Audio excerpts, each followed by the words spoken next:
Hello and welcome to CoronaNomics, brought to you by Econ Films. This week, coronavirus and the public debt. Governments everywhere are borrowing in vast quantities in this pandemic in order to save lives, support incomes and protect businesses. This borrowing is pushing up public debts. The UK's national debt is now equal to the size of the entire economy, and it's still rising. Few are arguing for governments to take action to control the public debt burden now while the crisis is still raging. But how will we know when the time is ripe? Does talking about future consolidation today help or hinder the economy? And what form should the correction take when it does come? I'm Ben Chu, economics editor of The Independent. And I'm Lizzie Verdon, economics reporter at The Telegraph. We'll be your guides, and if you like what we're doing, please hit the subscribe button as it helps people find us. Joining us this week is Robert Skidelsky, crossbench peer, emeritus professor of political economy at Warwick University, and author of a 3-volume biography of John Maynard Keynes. We're also joined by Paul Johnson, director of the Institute for Fiscal Studies, Britain's leading independent microeconomic research institute. He's also a visiting economics professor at University College London. Lord Skidelsky, Paul Johnson, welcome to CoronaNomics. Thank you. Let's talk a little bit about the history of UK government debt first. Public debt has risen and fallen since 1900 through world wars and various national crises. We can see that it's set to rise sharply as a result of this pandemic, although it's not clear by how much. You can see 3 scenarios there from the Office for Budget Responsibility: optimistic, pessimistic and central. Lord Skidelsky, first of all, when you look at that chart and that history, what are the broad lessons that you take away when it comes to dealing with and analysing UK public sector debt? Well, I think the broad lesson is that public sector debt as a ratio of total national income tends to fall as the economy grows. It falls automatically. And you had that in the 19th century after the Napoleonic Wars. And again, you had it in the 1950s and 1960s. The growth of the economy is the key thing. If the economy grows faster than the payments on the debt, then it shrinks automatically. And so the question is, will the debt that we're now incurring help economic growth? Most economists say now is not the time for consolidation. At the same time, Paul Johnson, we can't keep borrowing 10 to 15% of GDP indefinitely. Hopefully, when the economy recovers, we will stop doing that. But when is the time to start consolidating? Let's talk about timing. Should we wait for unemployment to fall back down, for growth to hit a certain rate? Some say we should do it only when interest rates are off the zero lower bound, when they are safely maybe 2%. What's your view about this crucial question of timing? Well, you're right. We can't continue borrowing 10, 15% of national income indefinitely, or indeed for very long at all. If we were to continue borrowing that much, then the debt would take off fairly exponentially, rather like the virus. But I don't think anyone's talking about borrowing quite that much, because as the economy in any case recovers, tax revenues will rise and spending presumably will fall a bit. But on current trajectory, we will still be borrowing a lot more in 3 or 4 years' time than we were intending to a year or two ago. That's partly because the economy will be smaller, and partly because we will almost certainly just be spending more on things like health, social care, and so on. So I think there are 2 questions wrapped up in what you're saying. One is, when does the extraordinary level of support for the economy at the moment come to an end? And that will have to be withdrawn as the crisis, hopefully with the vaccines and so on coming down the road, comes to an end. In a good scenario, we'll be doing an awful lot less next year, but not nothing. And then less the year after. And then in terms of straightforward economic support, hopefully in a couple of years, we won't need too much of that.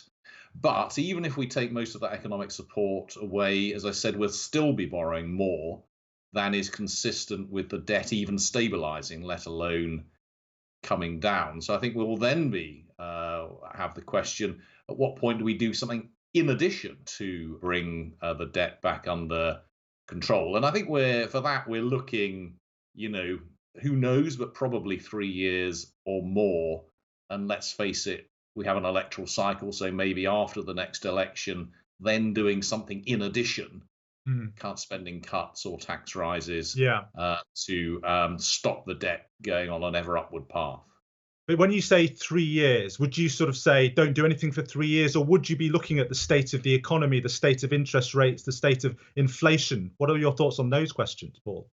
Well, we have to obviously, adapt to the situation that we're in. I mean, clearly, if the economy starts doing extremely well and unemployment is plummeting, and the Bank of England is looking to raise interest rates because inflation is taking off, then in that case, you're definitely looking at a fiscal consolidation. Equally, if the economy is still in the in the depths of the doldrums in 3 years' time, then you would want to leave off any fiscal consolidation for longer, or as long as you can under those circumstances. So yes, there's a lot of uncertainty in terms of what's likely to happen, but I think it's pretty unlikely that we'll be in a world in which the economy is zooming ahead so fast that we want to put the fiscal brakes on very quickly.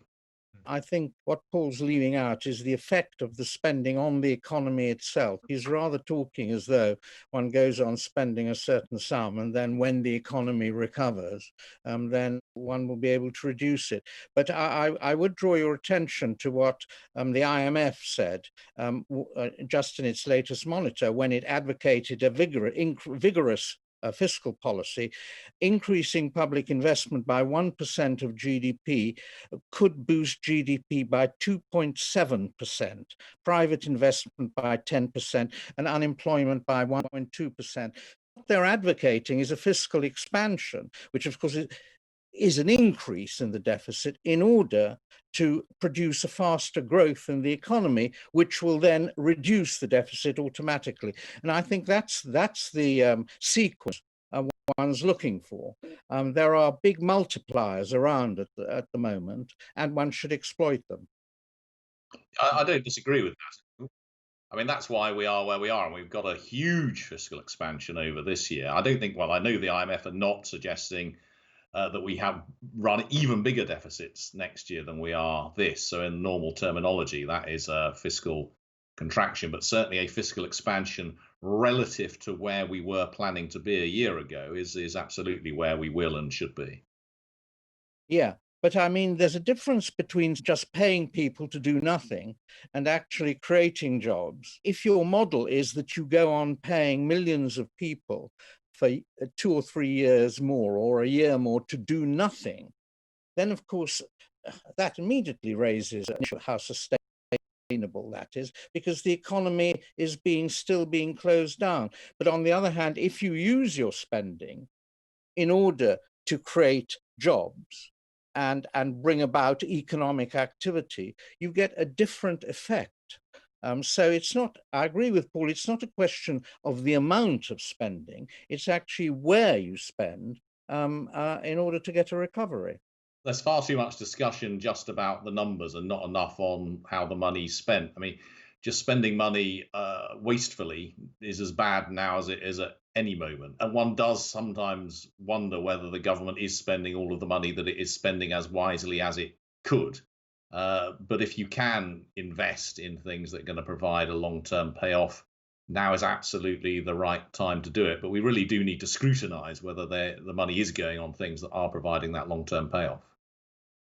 The government's been accused of being grossly wasteful, even corrupt, when it's been spending on PPE, management consultants, PR advisors. How concerning is that, Lord Skidelsky, and should there be even more cautions in a crisis like this? Well, there's always going to be some corruption, there's going to be some fraud. There has been some fraud and inefficiency. I mean, that's inevitable, but quantitatively, it may not amount to as much as people or as the headlines suggest. The important point is to be spending it in a way that increases investment, increases the activity of the economy, and you can't do that simply by paying a lot of people to do nothing.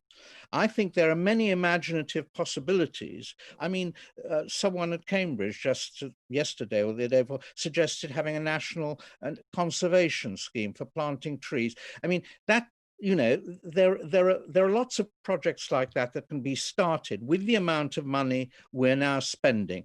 I agree with Paul, you should scrutinize very carefully, because if you don't, you won't get the multiplier effects that you are looking for.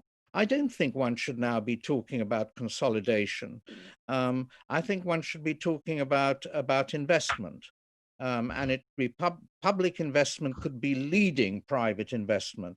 If you talk about consolidation, you're already sort of, in some ways, somewhat admitting defeat. You know, saying, well, you know, we're on an unsustainable path, and hey, we've got to draw in pretty quickly. I don't think that is actually the story you ought to be telling at this point. So on that point, we've got a clip here of the Chancellor speaking to the Tory party conference in October. We have a sacred responsibility to future generations to leave the public finances strong. And through careful management of our economy, this Conservative government will always balance the books.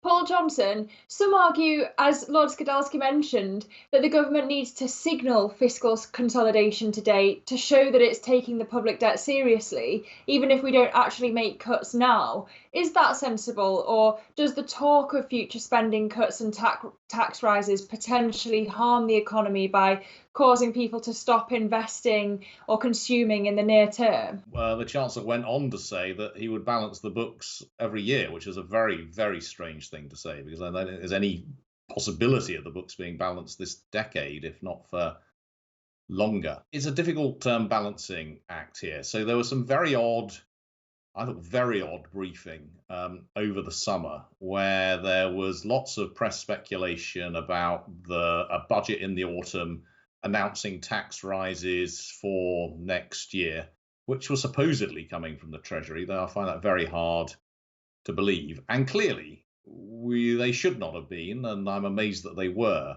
talking about that kind of thing at that time, because this is clearly a completely inappropriate moment to be doing that. Now, it is also clearly the case that we can't have the debt in an ever-rising spiral. So the balance then is between investment at the moment with a positive return, which will help provide growth, which will keep debt down as a fraction of national income, and making clear that once you take account of that effect, there will be taking that level of debt seriously if it's not beginning to go on that kind of trajectory. So I think it's a difficult balance. I think it is incumbent on chancellors to say that they'll take the debt seriously and they will work to make sure that it comes back under control. But you can do that in two ways. You can do that by investing in a way which gets the economy growing, or you can do it in a way which is just cutting in the first place. You probably need, I think we're going to need some combination of that from where we are. But for now, clearly that investment comes first. Yeah. And Lord Skidelsky, how long do you think it'll take realistically to balance the books? Could it actually take as long as a decade? One of the confusions in the debate is that we think of balancing the books as balancing total revenue and expenditure, whereas in fact, we want to have a permanent deficit on investment, provided it's not rising, provided it doesn't cause the debt GDP ratio to rise. So what are people talking about when they're talking about balancing the book? I mean, are they talking about balancing the current revenue expenditure budget, or talking about balancing the capital budget? These are two very different things. What you need to do for the capital budget is simply to prevent debt to GDP rising. Any arbitrary figure 60% or 80% or 120%. That's plucked out of the air. The IFS is one of their stabs at having a look at how big the size of the hole might be. This is from their green budget released earlier this year, and this is sort of in the middle of the next decade. Their pessimistic, central and optimistic scenarios, it's around 2%, even in their optimistic estimate of the size of the deficit relative to pre-crisis plans. So let's go to Paul Johnson then. That question that Lord Skidelsky is asking, in terms of filling the hole, what should the government be thinking of? Should it be thinking of capital? Should it be thinking of current? And how big, based on your work at the IFS, do you think that hole is likely to be? Yeah, well, I completely agree with what Lord Skidelsky said. I mean, there is no point or value or economic reason for looking for a balance on the overall budget.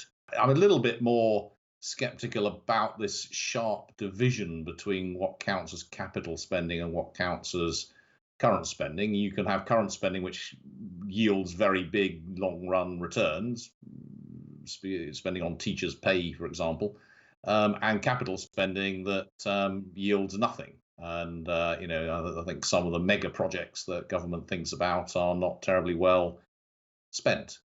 If we take that straightforward capital current split, then we take, which I think is right again, the rule that whatever the debt is in normal times, it shouldn't be on a rising trajectory.